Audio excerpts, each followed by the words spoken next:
저는 이 말씀을 가지고요, 무너진 공든탑 다시 세우기라는 제목으로 귀한 은혜의 말씀을 나누기를 원합니다. 여러분, 1년이 마무리되어져 가고 있습니다. 그렇죠? 한 해 동안 우리 권사님 기도했던 것처럼 굉장히 열심히 공을 들였던 일도 있으실 테고요. 애를 쓰셨던 일도 있을 거예요. 근데 이게 다 잘 되면 좋은데 어떤 일들을 보면 이게 공을 들였음에도 불구하고 그 원하던 결과를 맺지 못하고 실패하는 경우가 있죠. 그래서 그럴 때 우리는 공든탑이 무너진다라는 그런 표현을 씁니다. 그래서 오늘 말씀의 주제는 이런 거예요. 여러분이 살면서 굉장히 애를 쓰고 공을 들였는데 그 공든탑이 무너졌을 때 우리가 어떻게 다시 신앙으로 회복할 수 있을까? 나에 대한 적용이 첫 번째고요. 또 하나는 내가 어떤 사람들에게 굉장히 공을 들이고 애를 썼는데 그 사람들이 무너져 내렸단 말이에요. 그게 가족이 될 수도 있고 직장의 동료가 될 수도 있고 여러분들이 아는 사람이 될 수도 있을 거예요. 그랬을 때 그 사람들을 어떻게 다시 회복시킬 수 있을까? 그 목표를 위하여서 이렇게 두 가지 적용점을 가지고 오늘 말씀을 여러분들에게 나누고자 합니다. 오늘 본문은요, 여러분들이 아시는 것처럼 느헤미야가 예루살렘의 총독으로 부임하고 나서 52일 동안 예루살렘의 성벽을 다 재건한 이야기예요. 그리고 12년 동안 그 이스라엘의 총독이 되어서 다스리게 되어집니다. 그가 최선에 두었던 것은 다른 게 아니라 이스라엘의 성벽을 재건하는 것 하나, 두 번째는 이들의 신앙을 회복시키는 것이었어요. 그런데 그 12년 동안의 애씀이 물거품이 되는 사건이 오늘 벌어지게 되어집니다. 사실은 처음에 12년 동안 이 예루살렘을 통치하고 났을 때에 느헤미야는 이렇게 생각했던 것 같아요. 아, 이제 정말 내가 공들였던 탑이 완성이 되었구나. 굉장한 만족감을 느꼈을 것 같아요. 그리고 왕과의 약속한 기일이 찼기 때문에 바벨론으로 돌아갑니다. 그리고 왕에게 며칠 후에 다시 예루살렘의 총독으로 보내달라고 청을 넣게 되죠. 그리고 바벨론으로 해서 예루살렘으로 돌아오게 되어집니다. 아마 오고 가는 시간이 수개월은 걸렸을 것 같아요. 그런데 예루살렘에 돌아왔을 때에 느헤미야는 충격적인 모습을 보게 됩니다. 백성들은 율법을 지키지 않고요. 성전의 예배는 완전히 무너져 있고요. 이스라엘 백성들 사이에 이방인들이 들어와서 함께 결혼하고 자식을 낳는 사건들이 이미 벌어져 있었던 것이죠. 그리고 성전의 예배는 망가졌기 때문에 레위인들은 다 흩어져 가지고 먹고 살 길을 찾아서 흩어져 버린 그런 상황이었습니다.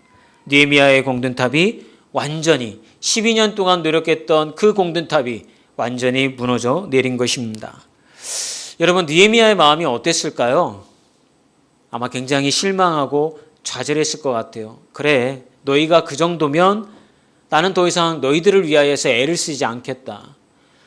내 한 몸, 내 가정을 챙기는 거라고 한다면 이미 출세했기 때문에 느헤미야는 별다로 그렇게 애를 쓰지 않아도 자신의 인생을 잘 살 수 있는 사람이었어요.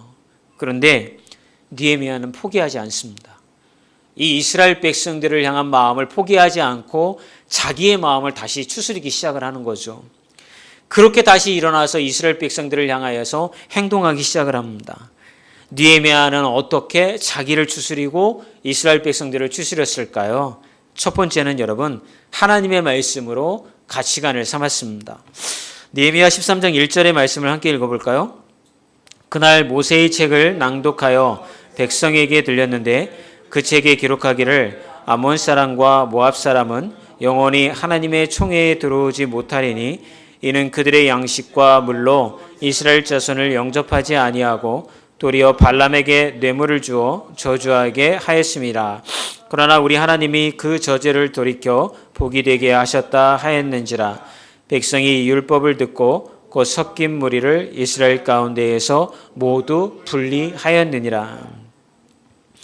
느헤미야가 돌아와서 보니까 이미 모압 자손하고 이스라엘 공동체에 그들이 들어와서 이미 살고 있는 거죠. 그리고서는 결혼하고서 가정 꾸리고 자녀까지도 다 낳았는데 문제는 뭐였냐면 그 애들이 이스라엘 말을 못하는 거예요. 우리 느헤미야 13장 23절과 24절 읽어보겠습니다. 시작. 그때 내가 본즉 유다 사람이 아시돗과 암몬과 모압 여인을 맞아 아내로 삼았는데 그들의 자녀가 아시돗 방언을 절반쯤은 하여도 유다 방언은 못하니 그 하는 말이 각 족속의 방언이므로. 여러분, 말을 잊어버렸다라고 하는 것은요, 그 백성들의 정체성과 가치관을 상실했다라고 볼 수 있는 거예요. 우리나라 사람들이 미국으로 이민 가가지고 가장 중요하게 생각했던 건 뭐였냐면 아이들에게 한국말을 잊어버리지 않게 하는 거였어요. 근데 아이들이 영어를 이렇게 사용하잖아요.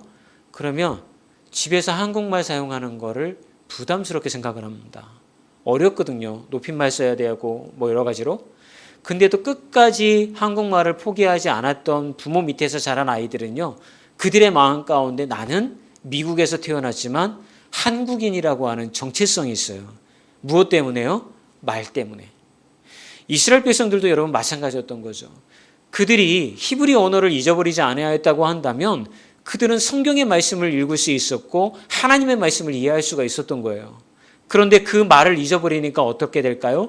자신들이 하나님의 택한 백성, 히브리 백성이라고 하는 정체성과 가치관을 완전히 상실하게 되었던 거죠. 그럼 여러분, 그 빈자리에 무엇이 찾아 들어왔을까요? 엄마가 누구예요? 암몬 사람, 이방인들. 그러면 엄마가 결혼했을 때 그 집에 살 때에 하나님을 믿었을까요? 아니었을 거예요.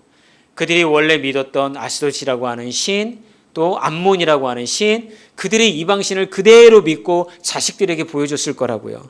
그러니까 당연히 그 자식들은 어떤 생각을 가지고 살아가요? 아, 하나님을 믿는 게 아니라 이방신을 믿고 우상을 섬겨도 우리들의 삶이 잘 되고 행복할 수 있다라고 하는 가치관, 그 믿음이 그들의 내면에 생기게 되게 된 것이죠. 여러분, 처참하게 무너져 내린 이 백성들의 신앙을 다시 세우기 위해서 느헤미야는 다시 한번 하나님의 말씀으로 돌아갑니다. 그래서 원래 학사 12년 전에 학사 에스라를 통해서 가르쳤던 그런 말씀을 여러분 이스라엘 백성들에게 선포하기 시작을 했던 것이죠. 다행인 것은 이 느헤미야가 들려주었던 하나님의 말씀을 듣고 이스라엘 백성들이 반응을 보이기 시작했다라고 하는 거예요. 그들의 가운데 섞여 있었던 이방인 아내와 자식들을 그들의 나라로 돌려보냈던 것입니다. 여러분, 우리가 여기서 주목해야 될 게 있어요. 그게 뭐냐면 느헤미야는 이스라엘의 총독으로 왔잖아요. 그러니까 그에게는 권력이 있었다고요. 그 권력의 힘으로 얼마든지 이스라엘 백성들을 갖다가 이끌 수 있었다고요. 그런데 느헤미야는 그렇게 하지 아니하고 하나님의 말씀을 들려주는 데 집중했던 거예요. 저는 오늘 이 말씀이 여러분들에게는 어떻게 들릴지 모르지만 저 개인적으로는 굉장히 은혜가 되는 말씀이었어요. 왜냐하면 목회를 하다 보면 저 청년은, 저 성도는 이렇게 신앙생활을 해야 되는 게 많은데 왜 아직도 하나님을 못 만났지? 하나님 앞에 붙들림 당하지 못했지? 그런 안타까움이 있는 거예요. 그럴 때마다 막 실망감이 찾아오는 거예요. 애를 쓰고 말씀으로 붙잡아 주기 위하여서 함께 만나고 기도하고 그렇게 해줬는데도 하나님의 자녀로 회복되어지지 못하고 세상에서 자기가 살고 싶은 대로 또 예배를 드리지 못하는 모습을 보면서 굉장히 마음이 낙심되고 힘들 때가 있었던 거죠. 그럴 때 제 마음 한구석에 이런 생각이 드는 거예요. 생각 같아서는 야, 얘들아, 너네 다른 교회 가라. 우리 교회에서 신앙생활 할 게 아닌 것 같다. 하나님이 내게 부어주신 영혼이 아닌 것 같으니까 더 좋은 목사님 만나거나 더 좋은 교회에 찾아가서 그 교회에서 회복이 되었으면 좋겠다. 막 이런 마음 들기도 하고, 또 한편으로는 어떤 마음이 들까요? 정신 차려라. 그러면서 그냥 어깨를 툭 쳐주고 싶고 막 이런 마음이 막 드는 거죠. 마치 느헤미야가 자신이 권력이 있어서 자기 마음대로 그 백성들을 휘두르고 싶었던 마음이 있었던 것처럼 여러분, 그런 마음이 사람에게는 찾아오는 거죠. 그런데 느헤미야는 어떻게 했어요? 그렇게 하지 아니하고 하나님의 말씀을 다시 이야기한 거예요. 느헤미야가 원하는 게 아니라 하나님이 그렇게 원하고 계시다라는 이야기를 다시 들려주는 거예요. 그리고 그 하나님 앞에 온전하게 살아가지 못했던 그 이스라엘의 백성들이 어떤 비참한 삶을 살았는지 너희들도 알지 않느냐. 바벨론의 포로로 끌려가서 70년 동안 나라 없는 백성의 삶을 살았던 것을 너희들이 기억하지 않느냐. 그런데 이스라엘, 이 너희야, 예루살렘으로 다시 돌아와서 또다시 너희의 조상들이 저질렀던 그 실패를 너희들이 경험하기를 원하느냐? 라고 하면서 피 터지는 마음으로 이스라엘 백성들을 향하여서 느헤미야는 하나님의 말씀을 가르쳐주고 있다라고 하는 것입니다. 사랑하는 여러분, 우리가 하나님의 말씀을 잃어버리면 세상적인 가치관이 우리 사이에 들어올 수밖에 없습니다.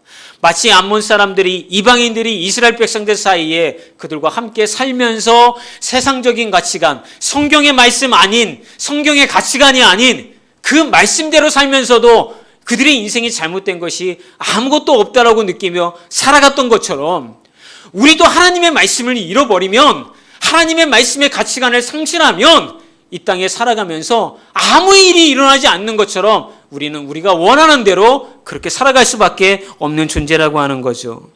여러분, 세상적인 가치관이 흘러 들어오면 우리는 자녀를 양육할 때에도 세상에 어떻게 하든 나는 하나님의 말씀대로 기도하는 자녀, 또 우리가 기도하고 있으니까 믿음으로 내 자녀를 키워야지, 이런 마음을 가지고 가다가도 다른 엄마들 만나고 세상적인 정보와 교류하면서 자꾸 우리의 마음 가운데 불안감이 찾아오게 되어지는 거죠.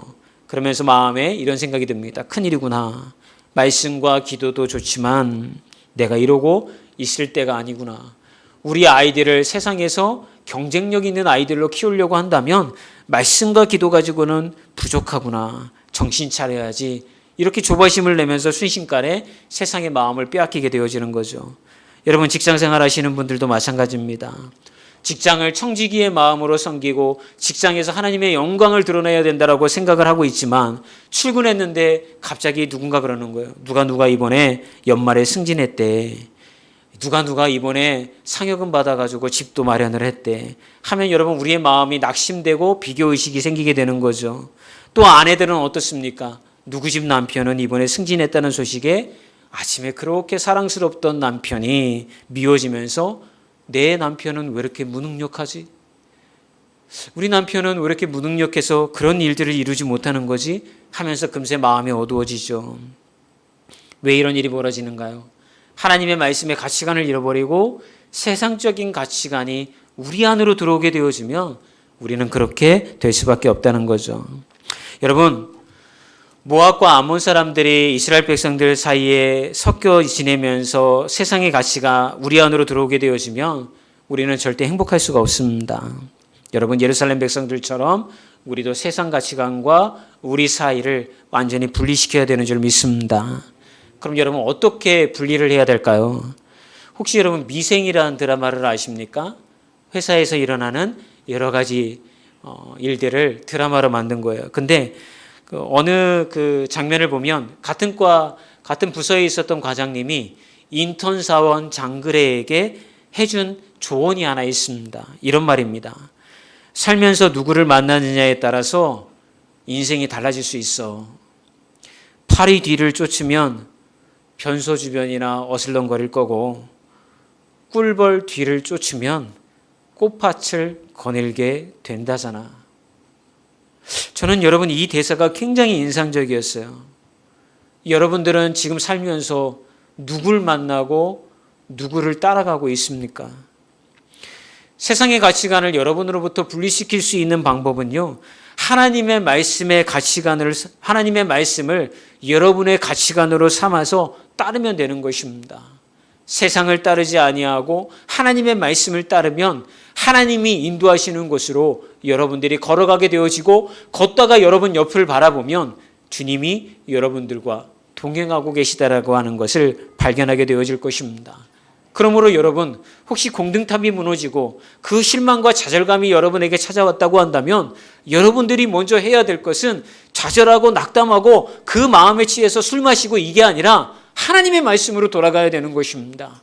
하나님이 나를 어떻게 인도하고 계시는지, 하나님이 나의 삶에 어떤 언약의 말씀을 주셨는지, 그분이 나를 어떻게 택하시고 인도하고 계신지, 이 말씀의 가치관이 우리 안에서 회복이 되어지면요, 우리는 다시 일어설 수 있고 용기를 낼 수 있고요, 하나님의 자녀로서 세상을 향해서 당당하게 살아갈 수가 있게 되어지는 거예요.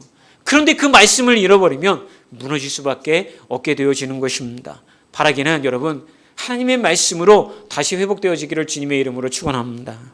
두 번째는 여러분 느헤미야가 했던 일이 신앙의 우선순위를 바로 세웠습니다. 우리 느헤미야 13장 7절에서 10절의 말씀입니다. 함께 읽어볼까요?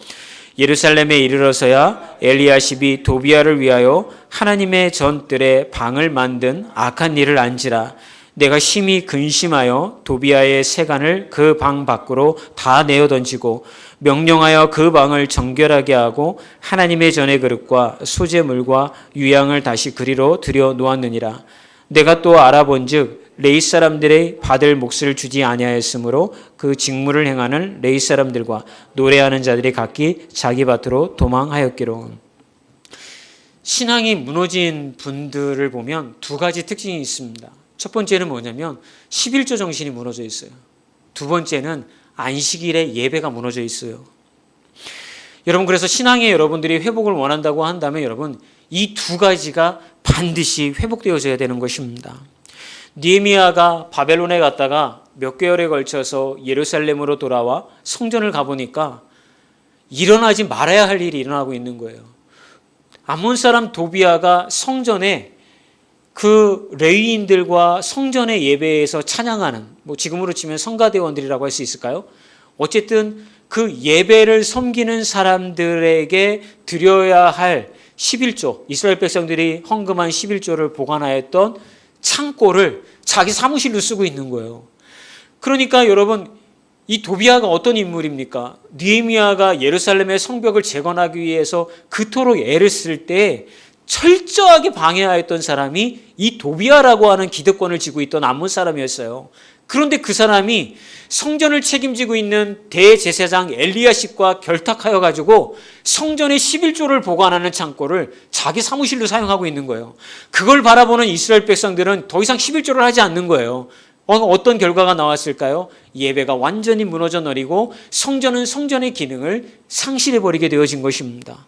여러분 느헤미야는 너무나도 기가 찬 거예요. 그래가지고요 그가 한 일이 뭐냐면 도비야가 사용하였던 그 창고의 모든 기물들을 다 바깥으로 집어 던지고요 이스라엘 백성들에게 이야기하기를 너희들 왜 11조 안 하였느냐, 너희들이 11조 안 함으로 인하여서 예배를 섬겼던 이 레위인들이 다 흩어져 버렸는데 이제 너희들은 다 11조를 하고 다시 예배의 성전의 기능이 회복될 수 있도록 하여라 라고 하여서 성전의 기능이 회복되어지는 사건이 여러분 본문을 읽으면 쭉 나열이 되어 있는 것을 아실 수 있을 거예요. 사랑하는 여러분,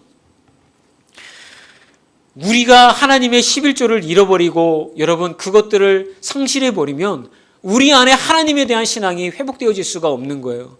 어떤 분들은 이런 얘기를 해요. 목사님 부담스럽습니다. 제가 어떤 유튜브에서 어떤 분 강의를 들었는데요. 11조는 구약의 율법이고요. 예수님이 이 땅에 오시고 나서 11조 제도는 폐지된 것으로 알고 있습니다. 이렇게 얘기하시는 분들이 있어요. 그래서 제가 그분한테 그랬어요. 말씀을 찾아봅시다. 예수님께서 뭐라고 말씀하셨습니까? 내 몸과 마음을 다하여서 네 가진 것을 모두 다하여서 내 이웃을 사랑하라고 섬기라고 말씀하시지 않습니까? 여러분 구약의 11조를 가지고 하나님이 뭐 하셨어요? 레위인들과 예배를 섬기는 사람들을 건사하셨고 또 하나의 11조를 가지고 과부와 고아들을 돌보게 만드셨어요. 예수님은 이제 뭐라고 말씀하셨냐면 너희들이 가진 모든 것으로 이 땅 가운데 소외받고 어려움 당하는 사람들에게 그 물질이 흘러가도록 도와야 한다고 우리에게 이야기하셨어요. 그래서 제가 그분한테 이랬어요. 보셨죠? 만약 교회에 11조를 하기를 원치 않으신다면 그것이 하나님이 여러분들에게 준 물질이라고 한다면 11조의 금액만큼 세상에 어렵고 힘들고 고통받는 자들을 향하여서 그 물질이 흘러가도록 하셔야 됩니다. 그렇게 하지 않으면서 11조의 정신이 잘못되었다고 이야기한다면 그 사람은 하나만 알고 둘은 모르는 거예요. 사랑하는 여러분, 11조가 무엇입니까? 하나님이 내게 주신 은혜이잖아요. 그것에 감사하여서 10의 1조를 하나님 앞에 올려드리는 거잖아요. 모든 것이 주님으로부터 내게 주어졌다라고 하는 것을 감사하며 고백드리는 것이 11조 정신인 줄 압니다. 그렇다고 한다면 여러분, 여러분들의 삶에 무너진 게 있다고 한다면 이 11조를 먼저 회복하시기를 주의 이름으로 축원합니다. 옛날에는요 이렇게 생각했어요. 11조 잘해야 복 받아요. 11조 잘해야 하나님께서 30배, 60배, 100배로 복을 주시어서 여러분들의 인생이 잘 될 거예요. 여러분 무슨 로또 극습니까? 여러분 그렇게 하나님이 은혜를 주시는 건 그 다음인 거예요. 첫 번째 이스라엘 백성들에게 하나님의 11조를 강조하신 이유는 이 모든 것이 하나님의 주권하에 있고 하나님의 것이라는 것을 가르치기 위해서 이스라엘 백성들에게 내라고 한 거예요. 그런데 우리는 그것을 굉장히 합리화시키면서 하나님의 것을 내 것인 것 마냥 그렇게 가지게 되어지는 것이죠. 두 번째는 여러분, 안식일은 하나님이 친히 일주일 중에 하루를 구별하신 거예요. 우리와 교제하시기 위하여서 여러분 하루를 떼어놓고 나를 만나줘 라고 하는 하나님의 사랑의 구애가 안식일인 거예요. 그럼 어떤 분들은 또 이렇게 얘기해요. 목사님, 주일 예배만 하나님 만나는 날입니까? 저는 집에서 성경도 보고요, 기도도 하고요, 하나님 찬양도 하면서 늘 주님 만나고 있어요. 그런 분들 이야기를 저에게 하시면요, 저는 그래요. 잘하시고 계십니다. 하나님을 열심히 만나고 계시군요. 그런데 왜 하나님은 이 이스라엘 백성들에게 유독 이스라엘 백성들도 평상시에 하나님을 예배했을 텐데 안식일을 거룩하게 구별하여서 하나님 앞에 예배드리라고 했을까요? 그날은 다른 날이 아니라요, 하나님 앞에 우리의 모든 죄를 용서받고 새 사람으로 거듭나는 날이기 때문에 그런 거예요. 우리가 하나님 앞에 온전히 교제의 장으로 들어가서 하나님을 사귀는 날이 바로 그날이 되어지기 때문에 그런 것입니다. 신명기 5장 12절에서 14절의 말씀을 한번 읽어볼까요? 시작. 내 하나님 여호와가 내게 명령한 대로 안식일을 지켜 거룩하게 하라. 엿새 동안은 힘써 내 모든 일을 행할 것이나 일곱째 날은 내 하나님 여호와의 안식일인즉 너나 내 아들이나 내 딸이나 내 남종이나 내 여종이나 내 소나 내 낙이나 내 모든 가축이나 내 문 안에 유하는 객이라도 아무 일도 하지 못하게 하고 내 남종이나 내 여종에게 너같이 안식하게 할지니라. 여러분, 안식일, 곧 지금으로 이야기하면 주일이라고 이야기할 수 있는 이 주일 예배가 왜 필요할까요? 하나님의 뜻을 분별하고 하나님을 알아가는 시간이기 때문에 그런 것입니다. 여러분, 많은 분들이 그런 얘기를 합니다. 주일이 안식일은 아니잖아요. 맞습니다. 성경에서 이야기하는 안식일이 주일은 아닙니다. 그러나 중요한 것은 우리가 일주일의 하루를 온전히 하나님을 향하여서 떼어놓고 주님을 알아가는 시간이 우리에게 필요하다는 것입니다. 주님에게 집중하는 시간이 우리에게 필요하다라고 하는 것입니다. 이렇게 느헤미야는 여러분 신앙의 두 가지 우선순위를 이스라엘 백성들에게 회복하라고 일갈합니다. 첫 번째는 뭡니까? 11조 정신을 잊지 말아라. 모든 것이 하나님에게 속해 있다라고 하는 것. 두 번째는 안식일을 거룩하게 지킴을 통하여서 하나님을 예배하는 시간에 집중해라. 그렇지 아니하면 너희들이 말씀을 잃어버리고 말씀을 듣지 않으면 너희들은 세상에 끌려다닐 수밖에 없기 때문에 하나님은 그 이야기를 우리에게 해주고 계신 것입니다.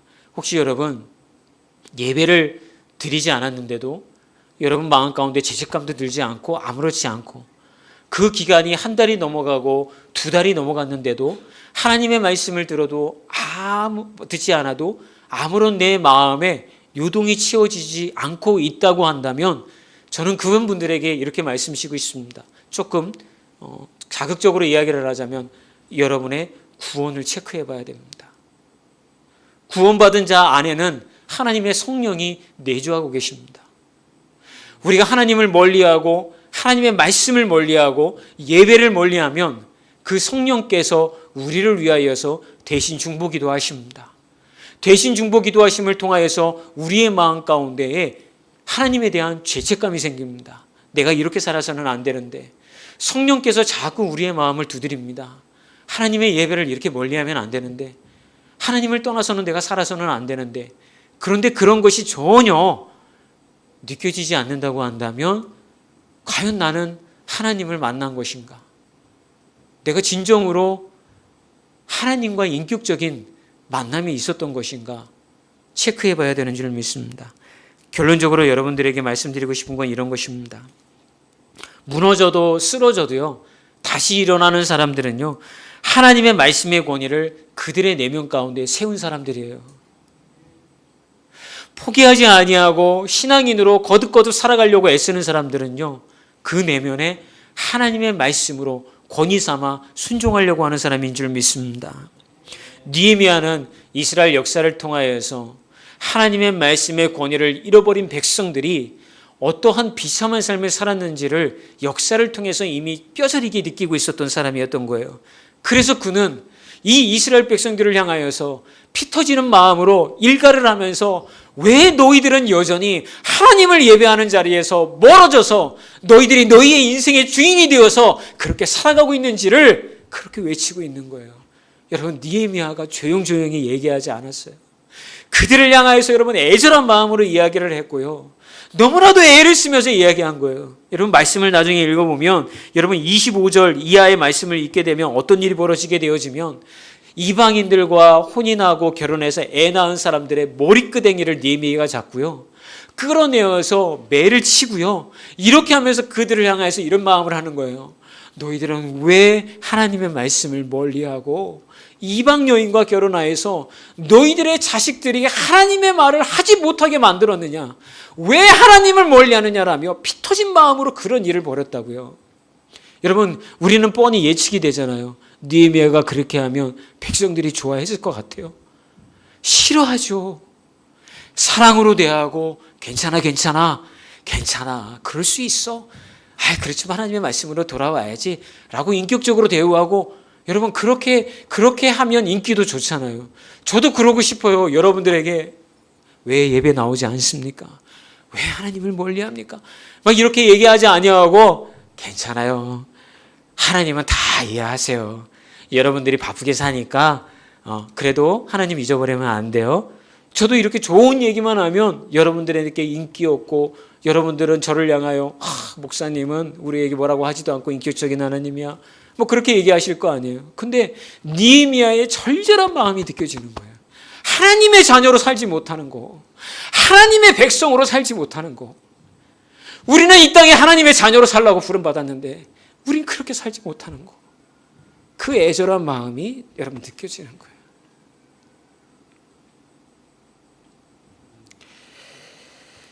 여러분, 우리는 회복되어져야 돼요.